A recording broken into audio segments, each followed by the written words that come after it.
In the last 4 hours, something happened that Lockheed Martin's engineering teams, the Pentagon's Acquisition Office, and every defense minister across the Western Alliance privately hoped would never happen in their lifetime. An F-35, not shot down, not destroyed, not lost to mechanical failure, was forced out of contested airspace by Iranian sensor and electronic warfare systems, declared combat ineffective by its own pilot mid-mission, and landed at a forward operating base under conditions so compromised that the aircraft is now the subject of the most urgent classified damage assessment in the history of the program.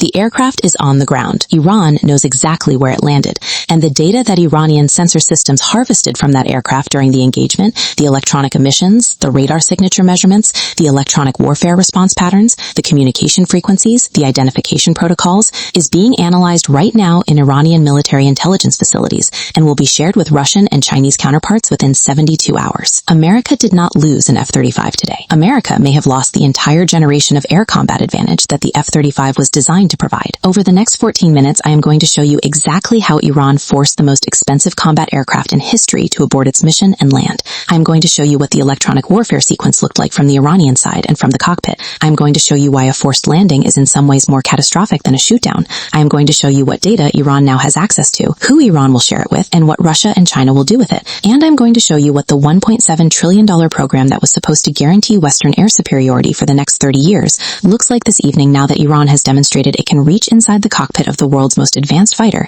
and make the pilot decide to leave. Subscribe right now, because what I am about to show you will not be reported this clearly anywhere else. The defense industry has too much money at stake, the Pentagon has too much credibility at stake, and the politicians who authorized $1.7 trillion have too much political survival at stake. None of them want you to understand what happened today. Here is what actually happened. The mission. Why the F-35 was there. To understand what Iran did, you first need to understand what the F-35 was doing and why it was in that specific piece of airspace. Because the location of the aircraft at the moment of the engagement was not random.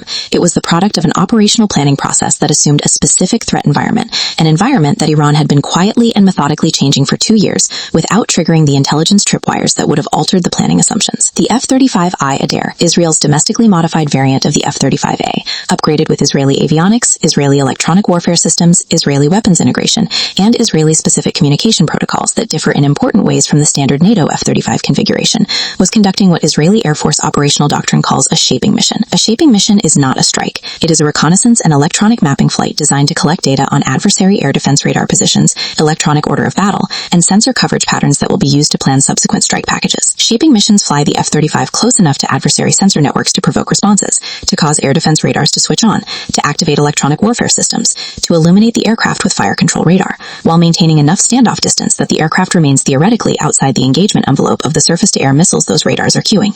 The F-35 sensor suite collects all of that adversary activity. Its AN/SQ-239 electronic warfare system records every radar frequency, every pulse pattern, every emission characteristic. Its AN/AAQ-40 electro-optical targeting system documents physical positions, and all of that data feeds into the targeting picture that strike planners will use to route the next mission through the gaps in adversary coverage. The F-35 is in this role, both the sensor and the bait. It provokes adversary electronic activity so it can record it, and it relies on its stealth, its reduced radar cross-section, to remain survivable while doing so. That reliance on stealth is the vulnerability Iran targeted, not with a missile, with a system designed to make stealth irrelevant before a single missile is fired. The Iranian setup, 2 years of preparation. Here is what Iran did in the 24 months before this engagement that Western intelligence agencies did not fully characterize, and that operational planners did not fully account for. Because the engagement that forced the F-35 to land did not begin 4 hours ago. It began 2 years ago, in Iranian electronic warfare facilities and sensor network planning offices, with a question that Iranian military engineers set themselves as a specific design objective. The question was, how do you force an F-35 to abort its mission without firing a missile? The reason Iran asked that question rather than the more obvious question of how to shoot it down is strategically sophisticated and worth understanding clearly. Shooting down an F-35 requires a successful missile intercept against a target with a reduced radar cross-section, a maneuvering capability, and an electronic warfare suite specifically designed to break missile guidance locks. The probability of a successful missile intercept against an F-35 operating at design parameters is low enough that Iran's planners did not want to bet their strategic communication on it. A missed intercept attempt communicates weakness. A forced abort communicates something far more powerful. powerful. It communicates that Iran can reach inside the cockpit, make its systems fail, make the mission impossible to complete, and send the aircraft home without firing a single interceptor. A forced abort is more psychologically devastating than a near miss, because it demonstrates control. Iran controlled the outcome of that mission, not by destroying the aircraft, but by making the aircraft unable to function in the environment Iran created. The system Iran built to achieve this is a layered electronic warfare architecture that Western analysts have been tracking in fragments without fully assembling the complete picture. The architecture has three components working in sequence. The first component is the passive detection network I described in the previous analysis, the Matla-Alfaj series of TDOA sensors that track the F-35's own emissions to generate a precise real-time position without transmitting any detectable signal of its own. By the time the F-35 crossed into the engagement zone, Iran knew its exact position to within 50 meters. The pilot did not know Iran knew this. The radar warning receiver in the cockpit showed no active radar illumination, no warning tones, no threat indications. The aircraft appeared to be operating in a clean electromagnetic environment. It was not. The second component is the CASTA-2A2 low-frequency radar, a Russian-designed meter-wave radar system that operates in the frequency band where the F-35's stealth shaping provides minimal cross-section reduction. Iran acquired CASTA-2A2 systems through a procurement pathway that routed through third-party intermediaries, and which the U.S. Treasury attempted to interdict through sanctions. The interdiction was incomplete.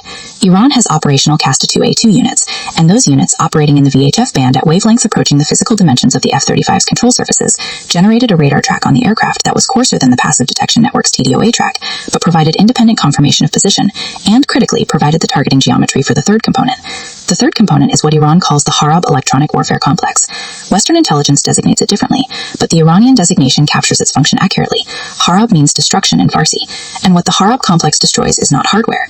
It destroys the electromagnetic environment that the F-35 depends on to function. What happened in the cockpit? Let me walk you through the engagement sequence as the pilot experienced it. Because the sequence of events inside that cockpit is the story of a weapon system losing its operational capability in real time, one system at a time, without a single missile being fired. The F-35 crossed into the engagement zone at operational altitude, conducting its shaping mission profile. Sensors active, AN/APG-81 ASAT radar in search mode, AN/SQ-239 electronic warfare system recording adversary emissions. Everything nominal, no threat warnings. Then the first anomaly appeared. The pilot's tactical display, the fused picture from all the aircraft sensors that the F-35's integrated avionics system assembles into a single coherent situational awareness display, began showing positional errors. Targets that should have been at known locations appeared at incorrect positions. The navigation solution that the aircraft's inertial navigation system was computing began diverging from the GPS position fix. Small divergences at first, meters, then tens of meters, then hundreds. What was happening was GPS spoofing at a sophistication level that the F-35's navigation system was not designed to detect or reject. Iran's Harab complex was transmitting false GPS signals on the exact frequencies that the F-35's GPS receiver uses, with precise timing offsets that caused the receiver to compute a position that was systematically offset from the aircraft's true position. Not random errors, deliberate, calculated directional errors that fed false position data into every system aboard the aircraft that depended on GPS for its accuracy. In an F-35, GPS feeds navigation, GPS feeds weapons targeting, GPS feeds the Link 16 data links position reporting, GPS feeds the sensor fusion algorithms that combine inputs from multiple sensors into the integrated display. When GPS is spoofed with sufficient precision, the entire integrated avionics system begins operating on a false picture of where the aircraft is and where everything around it is located. The pilot sees targets that aren't there, misses targets that are, computes weapons release solutions against positions that don't correspond to actual target locations. An F-35 operating on spoofed GPS is an $80 million aircraft with a $12 million sensor suite producing operationally useless information. The pilot recognized the anomaly, ran the onboard diagnostic procedures. The F-35 systems reported nominal function. No fault codes, no hardware failures, everything operating to specification. Because GPS spoofing doesn't break the hardware. It feeds the hardware false data that the hardware processes correctly. The diagnostics confirm that the processing is correct. What they cannot confirm is that the data being processed is real. Then the second system began degrading. The AN/APG-81 ASAT radar, the most capable air-to-air and air-to-ground radar ever installed on a tactical fighter, began experiencing what engineers call electronic attack-induced degradation. The Harab complex, having established the precise position of the aircraft through the passive detection network and the CASTA-2A2 track, was now directing focused electronic jamming energy at the aircraft from an angle and at power levels calculated using the known characteristics of the APG-81's electronic countermeasures architecture. The APG-81 has sophisticated ECCM, electronic countermeasures capability. It was designed to maintain function in heavy jamming environments by frequency hopping, by adjusting power levels, by changing waveform characteristics faster than jamming systems can follow. Against general-purpose jamming, it does this effectively. Against jamming that is specifically tailored to its known ECCM response patterns, jamming that has been designed by engineers who studied the APG-81's publicly available technical specifications and classified details obtained through intelligence collection, the ECCM capability is fighting an adversary that knows its next move before it makes it. The radar began dropping targets, losing track continuity on the contacts it had been maintaining, showing false targets at positions that corresponded to the spoofed GPS picture rather than the actual electromagnetic environment. The pilot was now looking at a display that was simultaneously wrong about where the aircraft was and wrong about where threats and targets were located. At this point, the mission was already compromised. An aircraft that cannot establish its own position accurately and cannot trust its primary sensor data cannot conduct the shaping mission it was assigned, cannot generate reliable electronic order of battle data because it cannot accurately locate the emitters it is detecting, cannot plan a safe egress route because it cannot trust its navigation solution. But Iran was not finished. The third phase of the engagement targeted the Link 16 data link, the communication backbone connecting the F-35 to other aircraft, to airborne early warning platforms, to ground control stations. Link 16 uses a specific frequency band and a specific waveform that is a NATO standard. Its characteristics are known in considerable detail to any nation with the electronic intelligence collection capability to monitor NATO military communications, which Iran has developed through its relationships with Russia and through decades of monitoring U.S. military operations in the region.